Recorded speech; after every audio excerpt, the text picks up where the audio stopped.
Well, good morning, you wonderful people.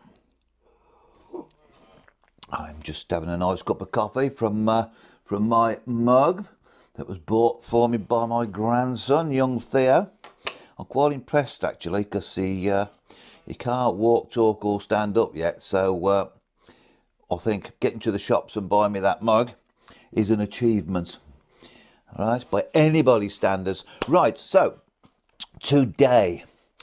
If you've seen my last video reference plinking in the backyard with the family, I introduced you to an air pistol stroke rifle called the SMK-CP2. Now here is said instrument in rifle form. As you can see, it all goes together.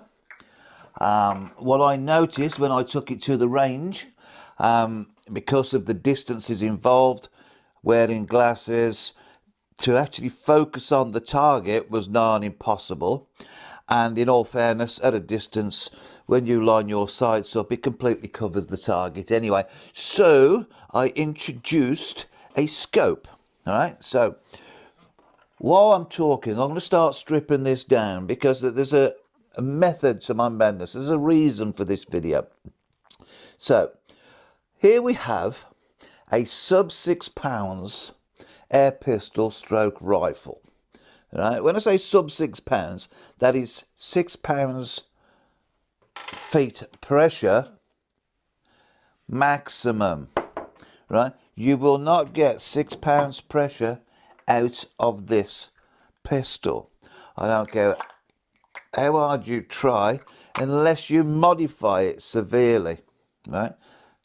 Scopes are off. Okay, so if you have this weapon, and at the end of the day it is a weapon, you know, it's a backyard tool. So I'm taking off the butt is gone. Take out my spare canister. Now these CO2 canisters are what power the weapon, right? So I'm going to put that one there. Here's one that's been used, as you can see, hopefully. There's a hole pierced in the end. So that one is empty. That's done. All right, so I'll also put that there. Let me put this screw back in here just to keep it so that I don't lose it. All right, so here we have the pistol with a long barrel. Now, this is where the law starts to get a little bit tetchy, because let's assume that your pistol is pushing 6 pounds pressure, 6 pounds foot. When you put on this long barrel, it will increase that pressure. Because the air is behind the pellet, or the CO2 is behind the pellet longer, it increases the distance and speed of the pellet. This in turn increases your poundage of the gun.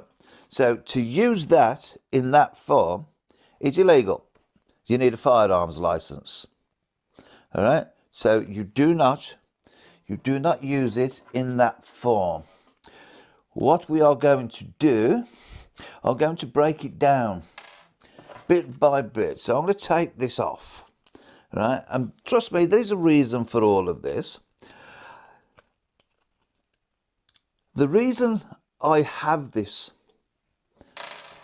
little air pistol is we have a neighbour, and the neighbour, bless her cotton socks, she is wildlife crazy. She feeds everything. She feeds the squirrels, she feeds the foxes, she feeds the badgers. Yes, we have badgers pop round, but in the middle of Birmingham city centre almost, and yes, we have badgers popping. So, as you can see, I'm just undoing these screws here, 3 little grub screws. We'll take them out, put them on the table, make sure that this bracket here is loose. So there. Okay, so we'll loosen that off just a little bit more because I don't want to be scratching anything. Now this barrel should, at this point, if I twist it, this barrel should come off. Here we go. that barrel is now off. So we'll put that down there. Don't forget what I was saying. With that barrel on, it is an illegal weapon. In the top of here, you have a little drilling, and that lines up with the top center hole here, like so. Come on in. You can do it, you can do it. Let's line it up. Where are you? There you are. So now I can start putting this back together. So as you can see, to do a barrel change isn't a massive task. All right. Now, with the shorter barrel on, with your 6 pounds maximum pressure weapon, you are back within the law. You can plink away all day long. You are not going to go to prison, because don't forget, if you use it with a longer barrel on it, you are committing a firearms offence. This is where knowing the law comes in really, really handy. Because nobody wants to go to prison, because we've been teaching the children how to plink at little plastic ducks in the back garden, do we? All right, so let's just put this back on. I'm going to leave the silencer off, affectionately known as a moderator in the airgun world. So we'll just tighten those up there. Right, so we have, there we go, tightened up. Now, this cylinder, this end will screw off, this cylinder will drop inside there. When you tighten it down, it releases CO2 into a chamber within the weapon. Right? Now, in order to load this, what you would do, it is bolt action. You lift, you pull. Okay? Now, I've deliberately left a cylinder in here, and let's just see, right, forward and down. Let's see if there's any gas left in it. Yes. Okay? So there's gas in there.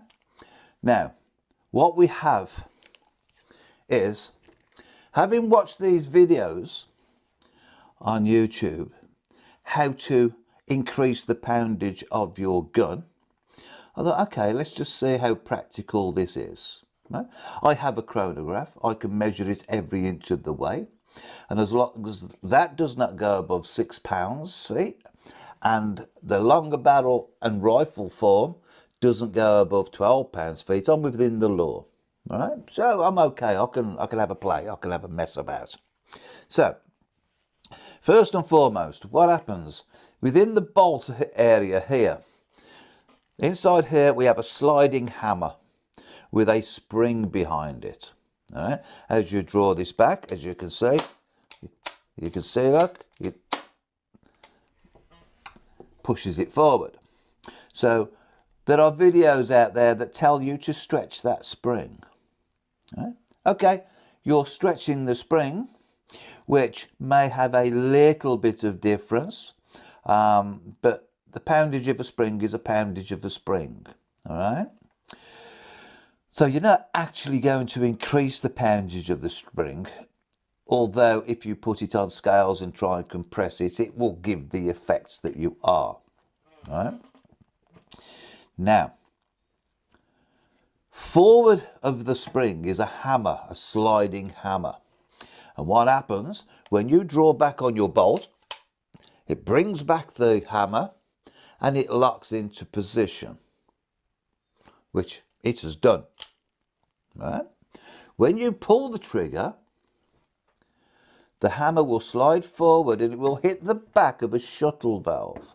Now, this shuttle valve, for want of a better phrase, is a tube within a tube, and drilled straight through is a hole. When the inner shuttle is away from the hole, no gas is allowed to pass through, and what happens, it passes through to the back of the pellet and pushes the pellet down the spout. Right? So when this shuttle is out of line with the hole, the chamber can fill with CO2, but it cannot go anywhere. It's only when that hammer comes forward, hits the shuttle valve will slide forward. It will align the hole for a split second, allowing that gas to escape, get behind the piston, push it down the barrel. Now, that hole has to have a shut-off. So there is either a shut-off hole from the gas cylinder to the chamber, or that shuttle valve will pass over the hole. So now it's not in line and the chamber can hold the gas. Because if all the holes stay aligned, then what will happen, your gas that's in here will just leak out the barrel until you've managed to recock it again. And of course you don't want that, because you will actually get around about 40 shots to one of these, right? Now, so this is the dilemma. If you increase the pressure of the spring, that shuttle valve will move faster. So as your hammer spring shoots forward, it'll hit the shuttle valve. The shuttle valve will cross faster across the feed pipe for the pellet, and effectively it will shorten the amount of time it's open.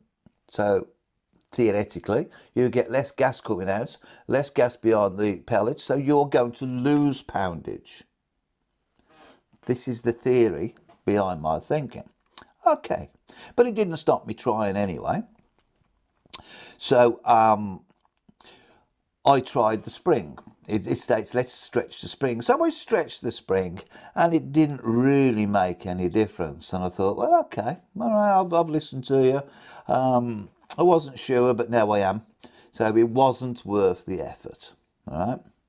So the other mod, the extra mod, is inside the back of the hammer, put a 4mm rubber spacer. Now, if I remember, I made two up, because the first one I made, I put it down and I couldn't find it, so I had to make another one. And then I found the original. So if you can see, here it is, a tiny little, it's 10mm in diameter and it's 4mm thick, right? So you have the sliding hammer, that goes there, and then the spring goes to the rear of it there. So in effect, you've increased the length of the spring by 4mm. Woohoo! Okay. Will it make a difference? I don't know. Let's find out. So I decided to find out. So these are built to precision. Any gun needs to have a safety so that you can't accidentally fire it, right?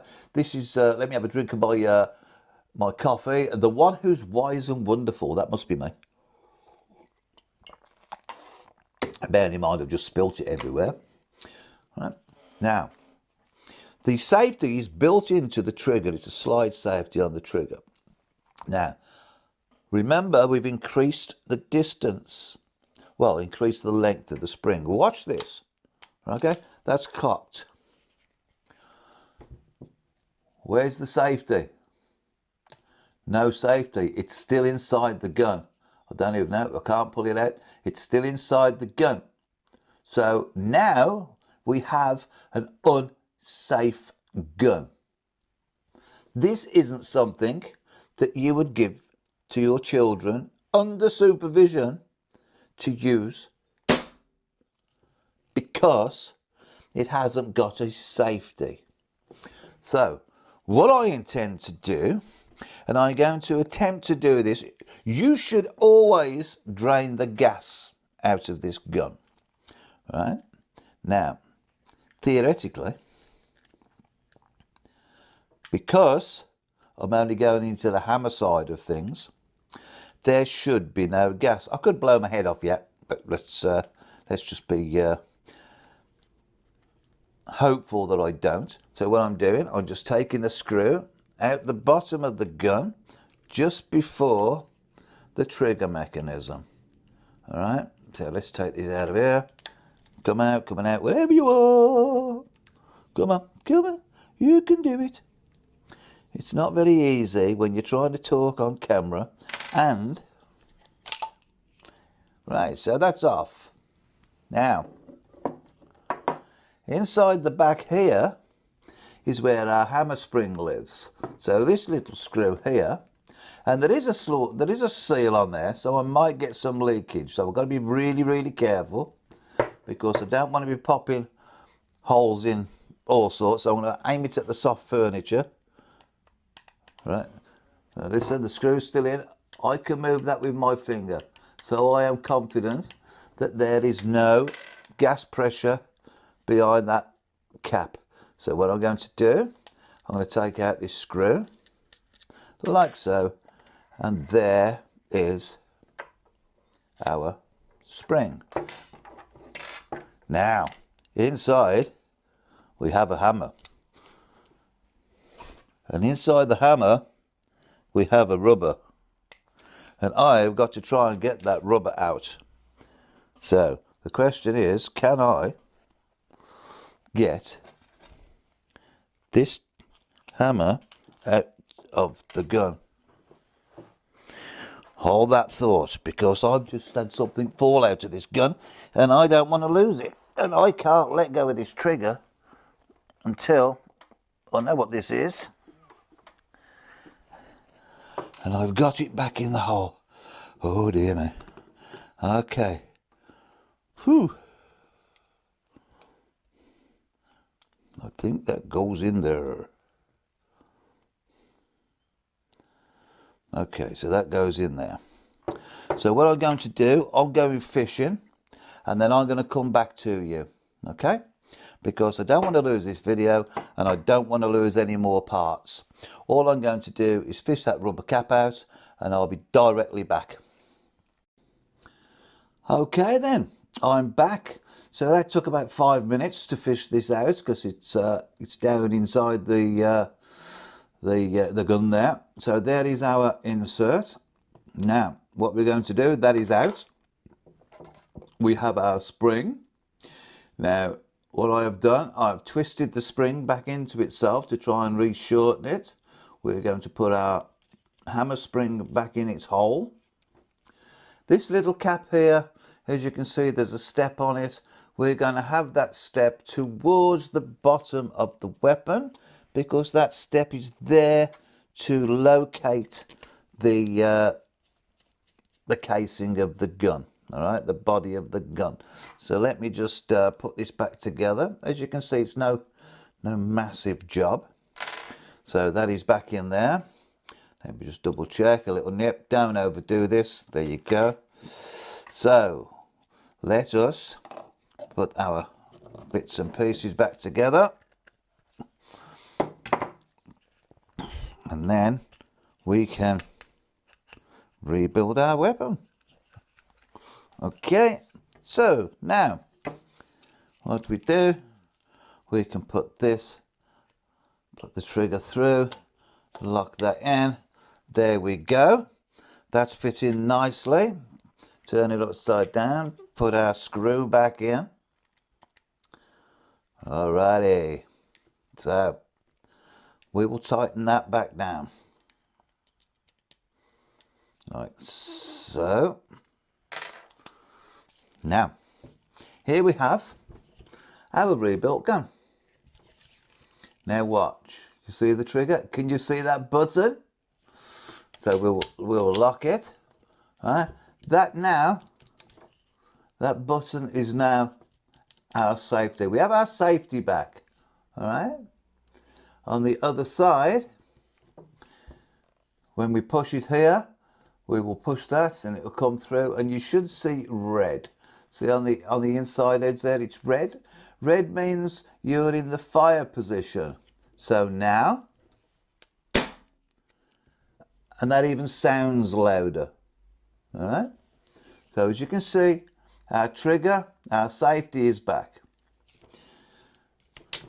We will cock it. Listen, that, we're back. All right. So by modding this, with those two little mods, I actually lost power. This isn't a quest for power. This is a search to see what would happen if I followed various instructions online. And fair play to the people that are out there doing it. You know, if you have success, then well done. All right. Now, the only way I can see you could possibly increase the power is if you were to drill through the delivery valve and shuttle valve a larger hole, which would effectively deliver more gas in the same amount of time. Then I do believe there's a possibility it will increase your poundage. Everything has a cost. If you're using more gas, more CO2 to deliver your pellets, then you will get less shots per cylinder. So now it's going to cost you in gas. So be mindful, everything has a price. Remember the old saying, every action has an equal and opposite reaction? Well, that is so true. And what I will do, I'll put this scope back on when I'm not on camera, because it can be a pain in the bum. Right? So now I'm back in pistol form. In my little backyard, I do not need the long barrel. So there I can put my scopes on, because my foresight, literally, when you're using the little 17 centimetre targets, your foresight will literally cover the majority of the target. So at least with our scope, we can hone in and we can have a play. Now this scope, believe it or not,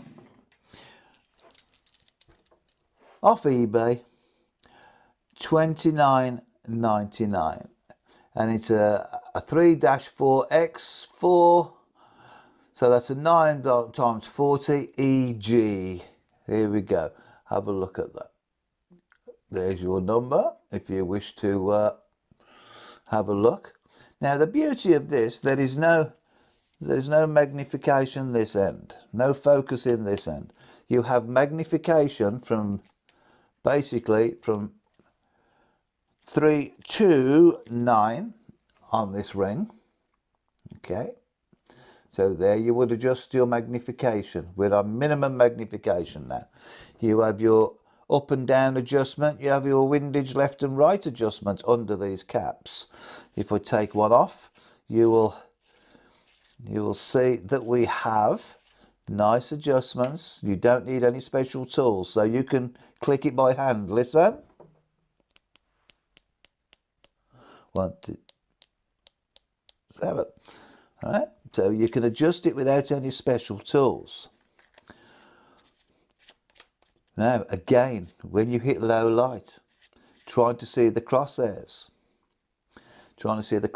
inside, where are we, is very difficult. So let's try that. I don't know if you can see, but inside there now, there we have illuminated green crosshairs. Or we can go the other way, somewhere around here. We should have red, but I don't know if you're picking the red up. No, the camera is not picking the red up, but you'll have to take my word for it. We've got green and we've got red. Let's have a look, see if... okay, there's red. Have we got it? Can you see it? Oh, you can just see it now. Look, here we go. So, we have illuminated crosshairs. Let's turn those off, save the battery. There we go. Back to normal black crosshairs. So in low light, we have illuminated crosshairs. We have our magnification here, and your focus will be this ring on the back here. All right, on the diopter end. For $29.99, this is an amazing bit of kit. And the posts, if you look at these posts, they are see-through posts. See if we can go all the way through the middle. So, by adding a little bit of rubber here underneath the scope, it has raised the scope enough so that I can set this scope at a distance, and then for closer up work I can still use my iron sights. So how absolutely brilliant is that then? So guys, there is hopefully one good reason not to modify your CP2. This rifle, or this pistol, is an SMK-CP2. It's a nice little ratting tool. The reason I've had it is because of its lack of poundage. I have a larger rifle. I have a small backyard. My Virak is way too powerful for the back garden. This, as a rifle or as a pistol, is excellent because of its lower power. And when we are spending time with our youngsters in the back garden and we're learning them survival skills and we're teaching them hand-to-eye coordination and how to follow rules and how to be safe, then you don't want too much power, just in case, heaven forbid, there is a slight slip up. All right, so get one of these. They are brilliant. Don't even think about modding it, because as you modify it, you actually lose power. And I have done this, and I have chronographed it, and I have checked it, and I took it to the range yesterday, and in all fairness, it was pointless. Pointless taking it to the range because I'd lost that much power. It was barely making the distance, let alone hitting the target. So that is why I've reverted back to standard now, and I will continue to enjoy every minute with this gun. And if you are looking for one of these, then in the Birmingham area, Enfield Sports and Gun Shop at Beckett's Farm. This one is in black. You can also get them in camouflage. They look actually they look quite nice in camouflage. I was torn, but as I say, I'm a bit of a traditionalist, and so I have the black. If I decide to mount it on the wall somewhere, it will go with any decor. If you start trying to hang camouflage around the house, it all goes a bit Pete Tong. So there you go, guys. Enjoy the time with your family. Enjoy some plinking. Right, my friends, so just to finish off the video, here we have my little target, and what I'm doing, I'm shooting from within my garage, because as you can see, I've got a tiny little backyard. So I'm going to put you into the bird feeder. Look at this. Put you into the bird feeder like so, and hopefully you can see, where are we? Yes, you can see. Look at that. Lovely. So, sorry, 8 meters exactly. I've just measured it. I shall be using my rifle.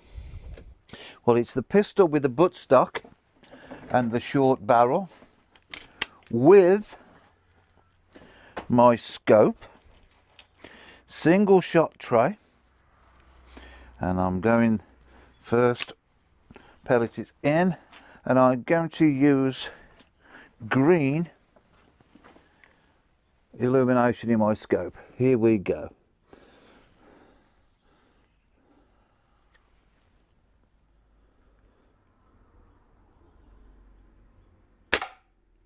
This is what we call offhand, by the way. I'm free holding this. I'm not resting on anything. I've got no tripods. This is just me and the gun.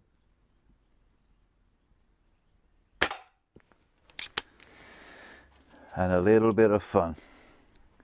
There's a song there somewhere, isn't there? Just me and the gun is a little bit of fun. Not to worry, sorry about that. Here we go. So as you can see, and breathe and hold it.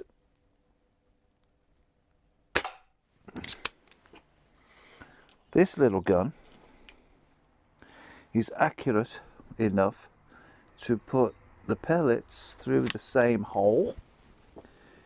If you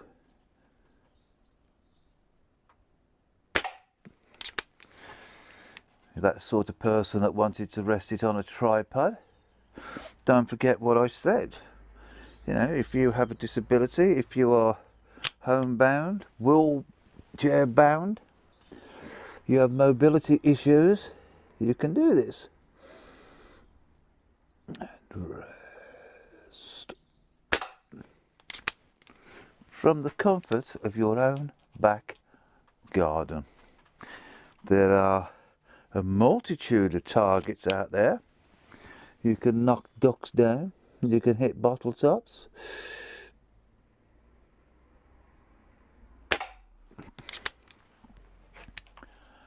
As long as you keep your pellets within your own back garden and you stick to the regulations, and that would be pistols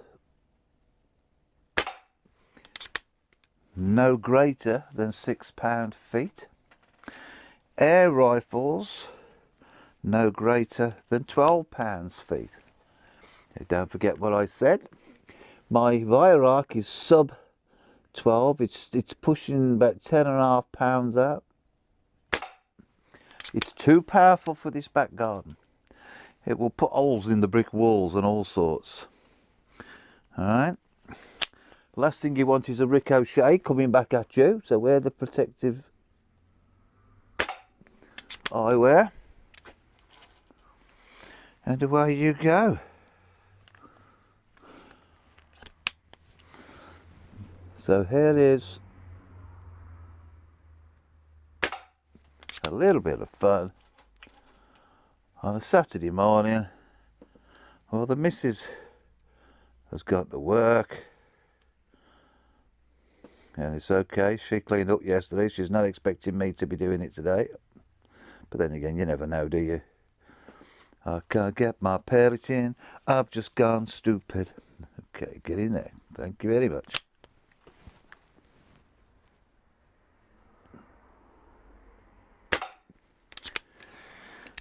Alright guys, on that note, thank you for your time. Thank you for watching my video. Please, if you like this, hit the like button. If you wish to subscribe, please do. It doesn't cost anything. And I'm trying to get 1,000 subscribers because I want a YouTube plaque. It's not about money to subscribe. It doesn't cost a penny. So please subscribe. Anything I put up will be coming to you, and hopefully we can spend many hours together in the future. So guys, Happy New Year, and I'll see you soon.